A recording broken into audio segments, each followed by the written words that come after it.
Hello. Welcome to our channel. Sleeping Beauty. There were formerly a king and a queen who were so sorry that they had no children. So sorry that it cannot be expressed. They went to all the waters in the world. Vows, pilgrimages, always were tried, and all to no purpose. At last, however, the queen had a daughter.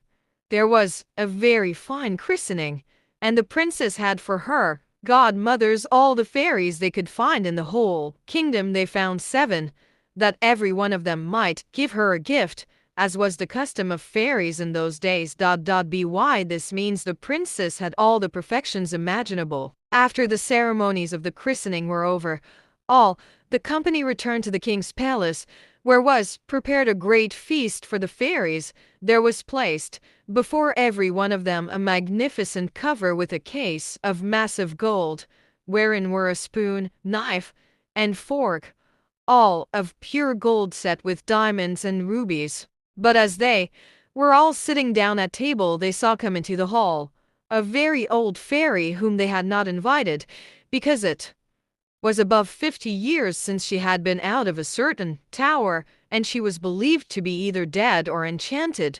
The king ordered her a cover, but could not furnish her with a case of gold as the others, because they had only 7 made for the 7 fairies. The old fairy fancied she was slighted, and muttered some threats between her teeth.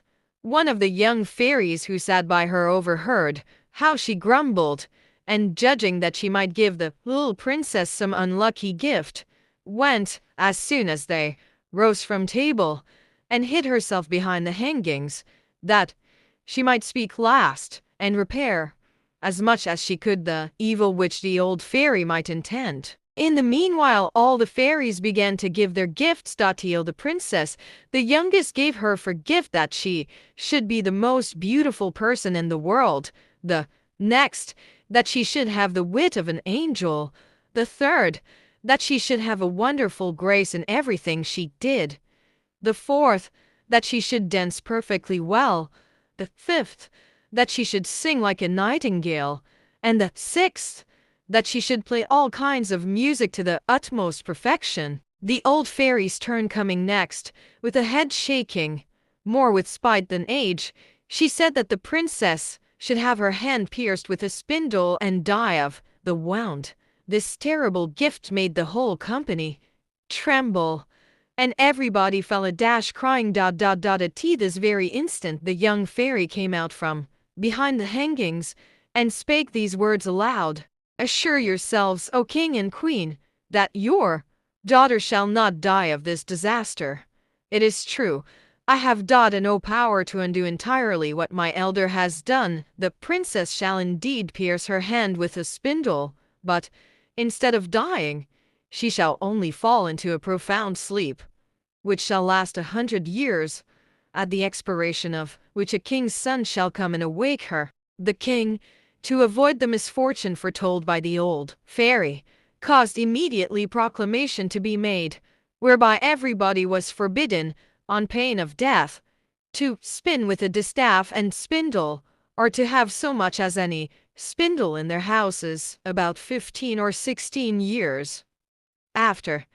The king and queen being gone to one of their houses of pleasure, the young princess happened one day to divert herself in running up and down the palace. When, going up from one apartment to another, she came into a little room on the top of the tower, where a good old woman alone was spinning with her spindle. This good woman had never heard of the king's proclamation against spindles. "What are you doing there, goody?" said the princess. "I am spinning, my pretty child," said the old woman, who did not know who she was. "Ha!" said the princess, "this is very pretty. How do you do it? Give it to me, that I may see if I can do so." She had no sooner taken it into her hand than, whether being very hasty at it, somewhat unhandy, or that the decree of the fairy had so ordained it, it ran into her hand, and she fell down in a swoon. The good old woman, not knowing very well what to do in this affair, cried out for help. People came in from every quarter in great numbers. They threw water upon the princess's face, unlaced her, struck her on the palms of her hands, and rubbed her temples with hungry water. But nothing would bring her to herself. And now the king, who came up at the noise, bethought himself of the prediction of the fairies, and, judging very well that this must necessarily come to pass, since the fairies had said it, caused the princess to be carried into the finest apartment in his palace, and to be laid upon a bed all embroidered with gold and silver. One would have taken her for a little angel, she was so very beautiful, for her swooning away had not diminished one bit of her complexion. Her cheeks were carnation, and her lips were coral. Indeed, her eyes were shut, but she was heard to breathe softly, which satisfied those about her that she was not dead. The king commanded that they should not disturb her, but let her sleep quietly till her hour of awaking was come. The good fairy who had saved her life by condemning her to sleep 100 years was in the kingdom of Madakin, 12,000 leagues off, when this accident befell the princess. But she was instantly informed of it by a little dwarf, who had boots of 7 leagues, that is, boots with which he could tread over 7 leagues of ground in one stride. The fairy came away immediately, and she arrived about an hour after, in a fiery chariot, drawn by dragons. The king handed her out of the chariot, and she approved everything he had done, but as she had very great foresight, she thought when the princess should awake, she might not know what to do with herself, being all alone in this old palace. And this was what she did. She touched with her wand everything in the palace except the king and queen, governesses, maids of honor, ladies of the bedchamber, gentlemen, officers, stewards, cooks, undercooks, scullions, guards, with their beefeaters, pages, footmen. She likewise touched all the horses which were in the stables, pads as well as others, the great dogs Dot in the outward court, and pretty little Mopsy too, the princess's little spaniel, which lay by her on the bed. Immediately upon her touching them they all fell asleep, that they might not awake before their mistress, and that they might be ready to wait upon her when she wanted them. The very spits at the fire, as full as they could hold of partridges and pheasants, did fall asleep also. All this was done in a moment. Fairies are not long dot in doing their business.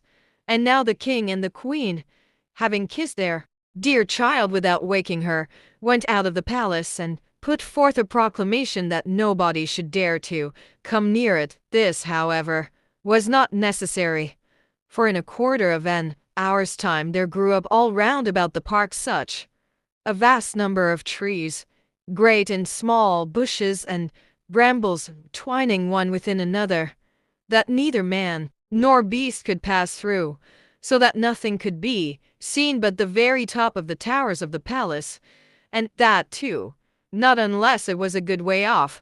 Nobody doubted but the fairy gave herein a very extraordinary sample of her art, that the princess, while she continued sleeping, might have nothing to fear from any curious people. When 100 years were gone and past, the son of the king then reigning, and who was of another family from that of the sleeping princess, being gone a-hunting on that side of the country, asked what those towers were which he saw in the middle of a great thick wood.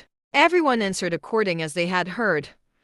Some said that it was a ruinous old castle, haunted by spirits. Others, that all the sorcerers and witches of the country kept there their Sabbath or night's meeting. The common opinion was that an ogre lived there, and that he carried thither all the little children he could catch, that he might eat them up at his leisure, without anybody being able to follow him, as having himself only the power to pass through the wood. The prince was at a stand, not knowing what to believe, when a very good countryman spake to him thus: "May it please your royal highness, it is now about 50 years since I heard from my father, who heard my grandfather say that there was then in this castle a princess, the most beautiful was ever seen, that she must sleep there 100 years, and should be waked by a king's son, for whom she was reserved. The young prince was all on fire at these words,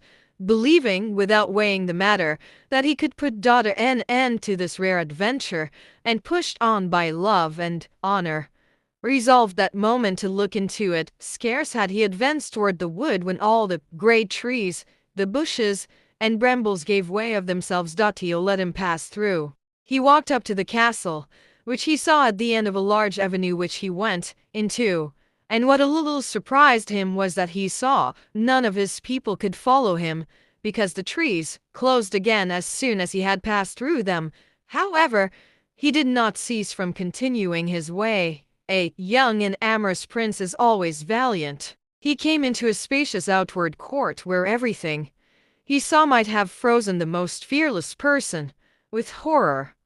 There reigned all over a most frightful silence. The image of death everywhere showed itself, and there was nothing to be seen but stretched out bodies of men and animals, all seeming to be dead. He, however, very well knew, by the ruby faces and pimpled noses of the beefeaters, that they were only asleep, and their goblets, wherein still remained some drops of wine, showed plainly that they fell asleep in their cups. He then crossed a court paved with marble, went up the stairs, and came into the guard chamber, where guards were standing in their ranks, with their muskets upon their shoulders, and snoring as loud as they could. After that he went through several rooms full of gentlemen and ladies, all asleep, some standing, others sitting. At last he came into a chamber all gilded with gold, where he saw upon a bed, the curtains of which were all open, the finest sight was ever beheld, a princess, who appeared to be about 15 or 16 years of age, and whose bright and, in a manner, resplendent beauty had somewhat in it divine. He approached with trembling and admiration, and fell down before her upon his knees. And now, as the enchantment was at an end, the princess awaked, and looking on him with eyes more tender than the first view might seem to admit of, "Is it you, my prince?" said she to him. "You have waited a long while." The prince, charmed with these words, and much more with the manner in which they were spoken, knew not how to show his joy and gratitude. He assured her that he loved her better than he did himself. Their discourse was not well connected. They did weep more than talk, little eloquence, a great deal of love. He was more at a loss than she, and we need not wonder at it. She had time to think on what to say to him, for it is very probable, though history mentions nothing of it, that the good fairy, during so long a sleep, had given her very agreeable dreams. In short, they talked for hours together, and yet they said not half what they had to say. In the meanwhile all the palace awaked. Everyone thought upon their particular business, and as all of them were not in love, they were ready to die for hunger. The chief lady of honor, being as sharp-set as other folks, grew very impatient, and told the princess aloud that supper was served up. The prince helped the princess to rise. She was entirely dressed, and very magnificently, but His Royal Highness took care not to tell her that she was dressed like his great-grandmother, and had a point band peeping over a high collar. She looked not a bit less charming and beautiful for all that. They went into the great hall of looking-glasses, where they supped, and were served by the princess's officers. The violins and hautboys played old tunes, but very excellent, though it was now above 100 years since they had played.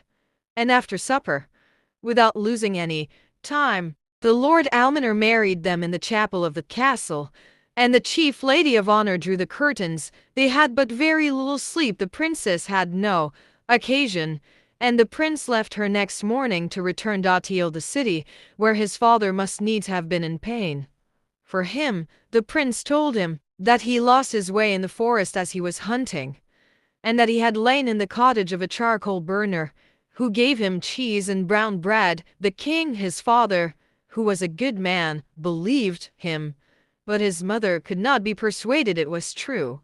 And seeing that he went almost every day a hunting, and that he always had some excuse ready for so doing, though he had lain out 3 or 4 nights together, she began to suspect that he was married, for he lived with the princess above 2 whole years, and had by her 2 children, the eldest of which, who was a daughter, was named Morning, and the youngest, who was a son, they called Day, because he was a great deal handsomer and more beautiful than his sister. The queen spoke several times to her son, to inform herself after what manner he did pass his time, and that in this he ought in duty to satisfy her, but he never dared to trust her with his secret.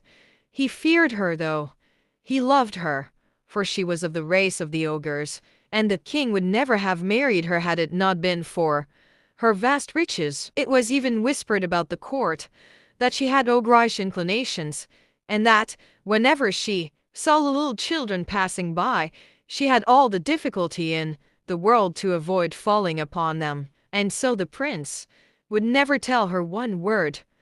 But when the king was dead, which happened about 2 years afterward, and he saw himself lord and master, he openly declared his marriage, and he went in great ceremony to conduct his queen to the palace.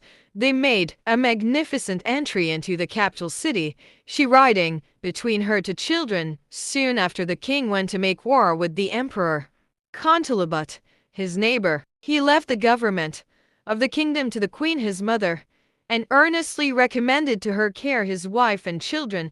He was obliged to continue his expedition all the summer, and as soon as he departed, the queen mother sent her daughter-in-law to a country house among the woods, that she might with the more ease gratify her horrible longing. Some few days afterward she went thither herself, and said to her clerk of the kitchen, "I have a mind to eat little morning for my dinner tomorrow."